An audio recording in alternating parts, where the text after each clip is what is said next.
Hello everyone, welcome to next vlog. मैं हूं जोजो व्हीली और आप लोगों के लिए लेकर आए एक और नया व्लॉग, जिसके अंदर आज मैं बात करने वाला हूं कि MG कॉमेट की 10,000 की जो सर्विस होती है उसमें क्या सारा प्रोसेस होता है, क्या हमारी कॉस्टिंग आई। इलेक्ट्रिक कार जो है उसको चलाना तो सस्ता है, पर क्या इलेक्ट्रिक कार को मेंटेन करना भी सस्ता है? तो इन सारे सवालों के आज हम जवाब ढूंढेंगे। मगर उससे पहले अगर आप मेरे चैनल पर नए हो तो चैनल सब्सक्राइब करें, वीडियो को लाइक करें, कमेंट बॉक्स में बताएं कि अगला व्लॉग हम कौन सा बनाएं और ऐसी ही प्यार बनाए रखें।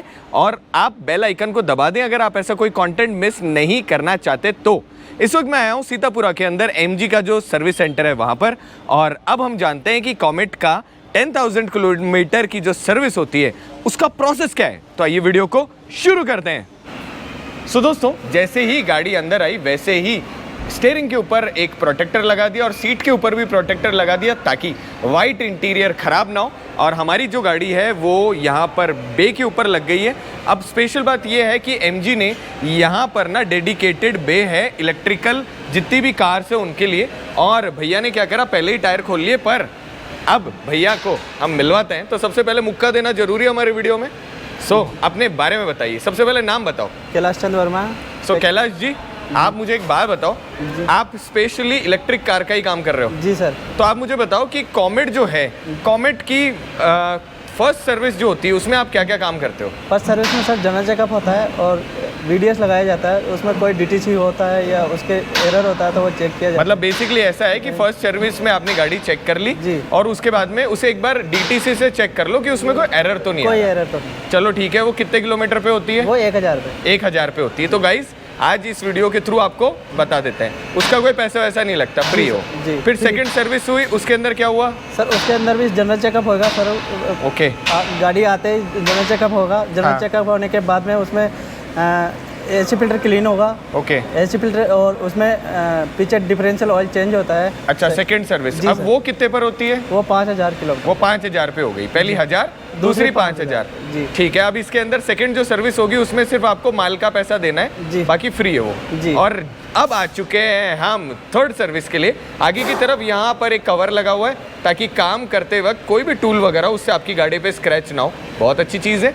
थर्ड सर्विस जिसके लिए हम आए वो कितने किलोमीटर पर है? 10,000 किलोमीटर पे होती है। 10,000 किलोमीटर पर अब क्या क्या होगा? जनरल चेकअप होगा, आगे पीछे के ब्रेक चेक होंगे, हाँ, और VDS से DTC होगा तो वो चेक किया जाएगा। सबसे पहले जनरल चेकअप आपने कर लिया जी। उसके साथ में डिफरेंशियल ऑयल कर दिया, हाँ। केबिन फिल्टर कर दिया। डिफरेंशियल ऑयल नहीं होगा सर। डिफरेंशियल ऑयल नहीं होगा, वो 5000 किलोमीटर पे होगा सर। अच्छा, पर फिर भी हम हमारा चेक करवा लेंगे क्योंकि हम थोड़ी सी गंदी तरीके से चला रहे थे। बल्कि एक काम करते हैं इस वीडियो के लिए, क्योंकि मेरे को कॉस्ट बतानी है, तो हम एक काम करते हैं गाइस, डिफरेंशियल ऑयल भी चेंज करा लेते हैं ताकि गाड़ी जो है वो और अच्छी तरीके से काम करे और सेम टाइम पर आप लोगों को एस्टिमेटेड कॉस्ट बता दें। पर अगर आपने सेकंड सर्विस में चेंज करा लिया तो थर्ड में उसकी ज़रूरत नहीं पड़ती। जी सर।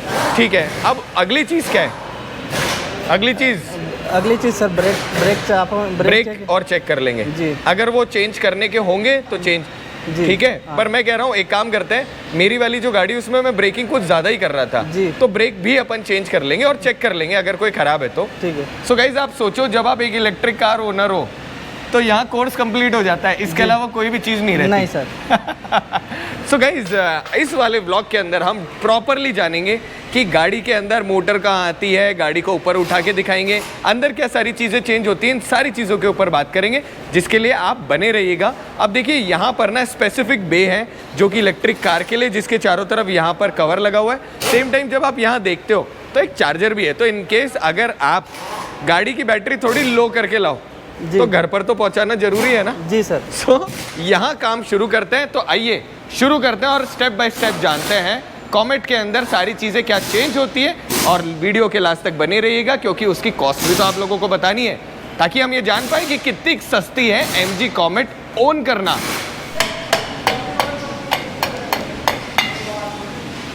दोस्तों, पुराने वाला जो वेरिएंट आता था हमारे पास जो है, इसमें पीछे की तरफ आपको ड्रम मिलता था। जो 2024 की गाड़ी आती है उसमें आगे पीछे दोनों डिस्क ब्रेक आ गए, तो ज़िंदगी में ब्रेकिंग थोड़ी सी और ज़्यादा अच्छी आ गई। पीछे की तरफ आप देख सकते हो कि ब्रेक पैड है, अब इनको अच्छी तरीके से करेंगे क्लीन।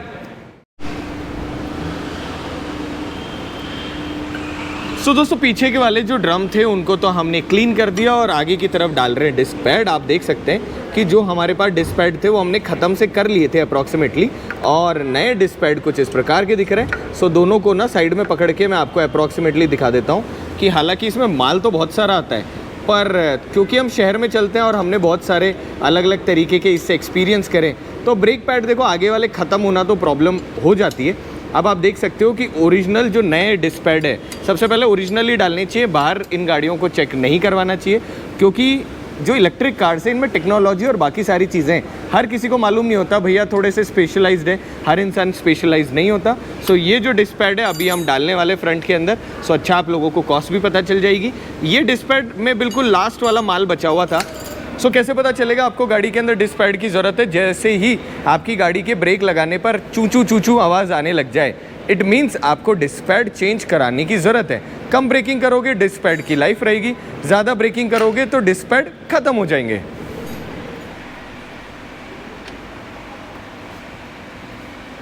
सो दोस्तों अगली जो चीज़ चेंज हो रही है वो हो रहा है डिफ ऑयल। सो आप देख सकते हो कि थोड़ा बहुत काला तो है, पर हमने सोचा कि ऑल ओवर आपके एक्सपीरियंस के लिए जो डिफ ऑयल है उसको हम चेंज करते हैं ताकि हम ऑलरेडी बात कर पाएँ। तो आप देख सकते हैं अभी हम थोड़ी देर में जब ये सारा काम हो जाएगा तब मैं आप लोगों को बताऊंगा कि गाड़ी के नीचे की तरफ अंडर बॉडी में ऑल ओवर जो कंपोनेंट्स हैं वो कौन कौन से हैं। पर टिल दैट टाइम आप देख सकते हैं कि यहाँ पर एक होल होता है जिससे कि फिल करते हैं, नीचे की तरफ एक होल होता है जहाँ से डिफ ऑयल बाहर निकालते हैं, पूरी तरह ड्रेन करेंगे और उसके बाद डालेंगे नया ऑयल। सो दोस्तों नीचे का सारा काम पूरा हो गया और अब आपको गाड़ी नीचे से दिखा देते हैं। तो आई गेस हमारा यूट्यूब पे अकेला वीडियो होगा जिसमें कॉमेट को हम नीचे से भी दिखा रहे हैं। सबसे पहले जब आप देखते हैं तो गाड़ी क्योंकि मोनोकॉक है, नीचे की तरफ आपका एक फ्रेम बना हुआ है जिसमें यहाँ पर आपके पास में AC यूनिट आती है। तो जब भी आप कॉमेट ओनर हैं तो फ्रंट वाली जो ग्रिल है इसे पानी से अच्छी तरीके से फ्रंट में यहाँ पानी मार दे ताकि आपकी कूलिंग थोड़ी सी अच्छी रहे। नीचे की तरफ यहाँ डिस्क ब्रेक है जिसके साथ कुछ इस प्रकार का सस्पेंशन आता है। साथ के अंदर गाड़ी में आपको इलेक्ट्रिकल स्टीयरिंग मिल जाता है जो कि कुछ इस प्रकार से दिख रहा होता है। जैसे आप नीचे की तरफ देखते हैं वैसे ही बहुत बड़ा बैटरी पैक दिख रहा होता है जिसमें जो ऑरेंज वाली केबल है ये हाई वोल्टेज होती है। सो प्लीज़ आप इन केबल्स को हाथ से नहीं छूइएगा। नीचे की तरफ देखें तो जो बैटरी पैक है ना वो प्रॉपरली सील्ड भी है और उसके साथ में प्रोटेक्टेड भी है, तो इट्स नॉट ईजी कि इसका कुछ भी बिगड़े। आप देख सकते हैं यहाँ से बहुत मजबूत है। जैसे आप पीछे की तरफ देखते हैं वैसे ही बहुत बड़ी यहाँ पर आपको मोटर मिलती है जिसके साथ में डिफरेंशियल लगा हुआ है, साथ के अंदर बैटरी मैनेजमेंट सिस्टम लगा हुआ और उसी के साथ में कुछ इस प्रकार से नीचे हॉलो गाड़ी दिखती है। पीछे की तरफ इसमें ड्रम ब्रेक है जिसके साथ में यहाँ पीछे की तरफ आपको कॉइल स्प्रिंग्स मिल रही होती है, कुछ इस प्रकार से नीचे की तरफ दिखती है। और जैसे आप यहाँ पर आ जाते हैं वैसे ही रेयर सस्पेंशन जो है कुछ इस प्रकार का दिखता है जिसकी वजह से गाड़ी जो है मतलब ये जो ऑल ओवर सस्पेंशन है इसकी की वजह से आपकी गाड़ी ओवर स्टेबल रहती है। एंड गाइज बिलीव मी गाड़ी का पूरा वेट नीचे है, फिर भी पता नहीं कैसे जनता इसको टॉपल करने की बातें करती है। मैंने जब तक गाड़ी चलाई है हाई स्पीड बिल्कुल स्टेबल रहती है, 106 की टॉप स्पीड है। अब नीचे से गाड़ी बिल्कुल नीचे लेकर आते हैं जिसके बाद में केबिन फिल्टर चेंज कराने के बाद बताते हैं कि ऑल ओवर इसकी कॉस्ट क्या आई। सो दोस्तों MG कॉमेट में छोटा सा आपको बोनट दिखाते हैं, बहुत ज़्यादा ही छोटा है यार, मेरे हाथ जितना बड़ा। यहाँ पर जब आप देखेंगे तो यहाँ ब्रेक फ्लूइड है, हमने क्योंकि ब्रेक पैड चेंज करे थे तो हल्का सा टॉपअप कर दिया जिसके साथ में वॉशर फ्लूइड का यहाँ पॉइंट है जिसके अंदर भैया ने डिस्टिल वाटर ही डाला। यहाँ पर छोटा सा फ्यूज़ बॉक्स है और उसी के साथ में यहाँ पर आपके पास में यहाँ हॉर्न मिलता है और उसके साथ में यहाँ पर मिलती है सेकेंडरी बैटरी जिसकी मदद से गाड़ी के बेसिक सारे फंक्शंस काम करते हैं। सेम टाइम बीचों बीच यहाँ पर आपके पास 2 पाइप है जिससे कि AC की जो गैस है उसको आप रिफिल कर सकते हो और यहाँ पर लिखा हुआ है कि कौन सी उसके अंदर रेफ्रिजरेशन वाली गैस डलती है। सो दोस्तों अब बारी आती है केबिन फिल्टर की। सो नीचे की तरफ यहाँ पर आपके पास जगह आती है जहाँ पर लगता है केबिन फिल्टर। सो केबिन फिल्टर अभी डालेंगे, बहुत क्यूट सा छोटा सा केबिन फिल्टर है, मगर जब भी आप राजस्थान जैसे वेदर में हो तो please guys cabin filter change कराना बहुत ज़्यादा इंपॉर्टेंट है। आप देख सकते हो पुराने वाले केबिन फिल्टर की हालत, इसमें और इसमें दिन रात का फ़र्क है। ये मैं हूँ और ये वो लोग हैं जो AC में रहते हैं। सो जब भी आप राजस्थान जैसे वेदर में रहो या फिर कहीं पर भी जहाँ बहुत ज़्यादा मिट्टी उड़ती, फॉर एग्जांपल माइंस कहीं पास में है, या अप्रॉक्सीमेटली देखा जाए तो गाड़ी की कूलिंग अच्छी करने के लिए मेरा रिकमेंडेशन ये है कि जब भी आप अपनी गाड़ी सर्विस कराएं तो हरदम केबिन फिल्टर चेंज कराएं, चाहे कोई सी भी गाड़ी हो। हालांकि बहुत सारे लोग प्रेफर करते हैं कि भैया हवा मार के साफ़ कर दो, पर मेरी प्रायोरिटी ये रहती है कि वो चेंज ही होना चाहिए। सो दोस्तों हो चुकी है हमारी सर्विस और बेसिक सारी चीज़ें क्या क्या चेंज हुई, क्या कैसे प्रोसेस हुआ वो तो आपने देख लिया। और अब भैया यहाँ पर लगा चुके हैं लैपटॉप पे। सो लैपटॉप के ऊपर OBD पे यहाँ पर कनेक्ट करने के बाद में आप गाड़ी को ऑल ओवर चेक कर रहे होते हो कि कौन कौन सी चीज़ें काम करती है। बेसिकली ये जो मॉड्यूल है किसी और कार में आता है, तो यहाँ पर ऑल ओवर चेकअप हो रहा है ऑल ओवर गाड़ी का। और मुझे ऐसा लगता है भैया कि यही सबसे बड़ी बात है कंपनी में गाड़ी ठीक कराने का फ़ायदा, क्योंकि जब आप कंपनी से करा रहे होते हो तो यहाँ ये सारी चीज़ें चेक हो जाती है, जिसकी वजह से आपकी गाड़ी की वारंटी भी रहती है और उसके साथ के अंदर आपकी गाड़ी में जेन्युइन पार्ट्स लगते हैं। सो दोस्तों, गाड़ी तो हमने सर्विस करा ली और बिलीव मी कुछ ज़्यादा ही जल्दी हो गई। एक्सपेक्टेड जो टाइम था उससे बहुत पहले हो गई। और अब मैं आप लोगों को बताता हूँ ऑल ओवर क्या कॉस्ट आई। तो सबसे पहले एक तो ये फ्री सर्विस थी, तो हमारे जो सर्विस जो चार्ज था वो यहाँ पर नहीं लगा, 0 है। और थर्ड सर्विस के बाद में जब आप फोर्थ सर्विस कराओगे तो अप्रॉक्सीमेटली 1450 रुपये 1500 रुपये समथिंग आपके सर्विस चार्ज आएगा। ये तो रही पहली चीज़। अब उसके बाद में यहाँ पर गाड़ी के अंदर जो ऑयल चेंज हुआ, डिफ ऑयल हमने चेंज कराया, उसकी कॉस्ट आई है 990 रुपीज़। उसके साथ ही नीचे की तरफ जब आप देखेंगे तो जो ब्रेक पैड हमने चेंज कराई उसकी लेबर कॉस्ट थी 403.56 रुपीज़, तो अप्रॉक्सीमेटली 400 रुपये। अब आपको अगर डिस्क पैड की कॉस्ट जाननी हो तो वो आई 2161, मतलब 2161 रुपये यहाँ पर कॉस्ट आई। और उसके साथ ही नीचे की तरफ जब आप देखेंगे तो हमने जो एयर फिल्टर चेंज कराया वो आया 300 रुपये, 320 रुपये अप्रॉक्सीमेटली। सो ये सारी चीज़ों को चेंज कराने के बाद जिसमें लेबर हमारी फ्री थी, इसकी हमारी कॉस्ट आ रही 3874। अब 3874 के बाद में, क्योंकि फोर्थ सर्विस जो होती है उसमें ब्रेक पैड भी नहीं डलते, तो 2100 रुपये आपके वहाँ बच जाते हैं। सेम टाइम थोड़ी और चीज़ें चेंज नहीं होती, तो अप्रॉक्सीमेटली हमारा जो मैक्सिमम बिल आया वो आया 4000 रुपये के अंदर। अब बात करें अगर कि ऑल ओवर कितने पैसे मैंने बचाए, तो टिल नाउ अगर मैं कॉमेट ओनर होता तो मैं कितने पैसे बचाता। सबसे पहले अगर मेरे पास कोई भी पेट्रोल कार होती तो पेट्रोल कार में मैं मान के चलता हूँ कि 7-8 हज़ार रुपये का बेसिक बिल आता है जिसमें ब्रेक पैड नहीं होते।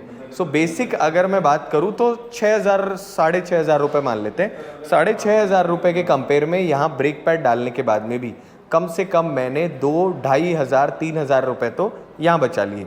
यही अगर मेरे पास में कोई डीजल गाड़ी होती, क्योंकि इंटरवल दोनों का सेम है, 10,000 किलोमीटर पे इसके चेंज और सर्विस करा रहे हैं, 10,000 रुपये जो किलोमीटर है उस पर हम किसी और गाड़ी की सर्विस कराते।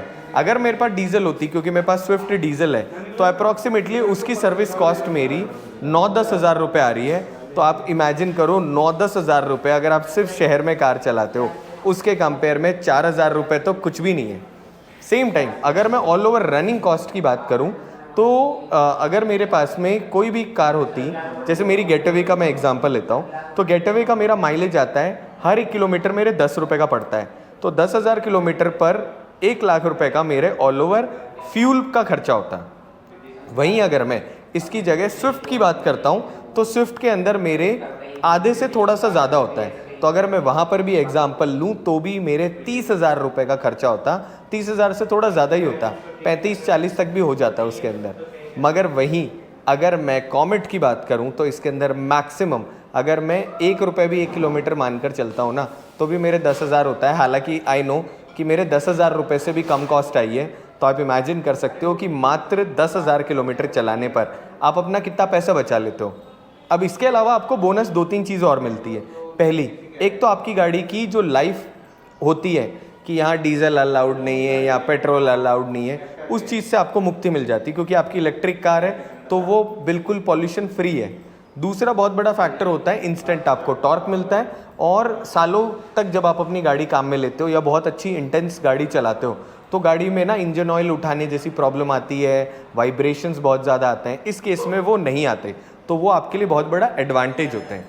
और लास्ट चीज़, सर्विस में कितना टाइम लगा, तो सच बताऊँ ना मैं कि यहाँ पर क्या होता है, हर जगह बहुत सारी गाड़ियाँ होती हैं जिसमें आपकी गाड़ी का नंबर तब आता है जब अगली गाड़ी का काम हो जाए। अदरवाइज भाई साहब इलेक्ट्रिक कार को सर्विस करना इज़ लाइक सो। अब वीडियो को एंड करते हैं। आई होप इस ब्लॉग के अंदर हमने हर एक स्पेसिफिक चीज़ के बारे में बात करी हो, और क्या कॉस्ट होती है, वो जितने भी मिथ होते हैं उन सबको हमने दूर करने के लिए ये जो एफर्ट करा, ये आप लोगों को अच्छा लगा हो। अगर अच्छा लगे तो चैनल सब्सक्राइब करिएगा, वीडियो को लाइक करो, कमेंट बॉक्स में बताओ कि अगला ब्लॉग कौन सा बनाए। और अगर आप लोगों को BMG कॉमेट का एक्सपीरियंस लेना है तो अपने नियरेस्ट जो भी डीलर है वहाँ पर जाओ, गाड़ी को रियल टाइम में फील करके देखो, अपने परिवार के साथ में गाड़ी चला के देखो, तभी you will get to know कि क्या फ़न है इस कार का। और अगर आप जयपुर में रहते हैं तो नीचे डिस्क्रिप्शन में लिंक है, वहाँ पर जाओ, कॉन्टैक्ट करो, बहुत सारा परेशान करो और अपने लिए एक अमेजिंग कार लो। तो चलो वीडियो को एंड करते हैं, इजाज़त दो, अगले ब्लॉग में फिर मिलेंगे।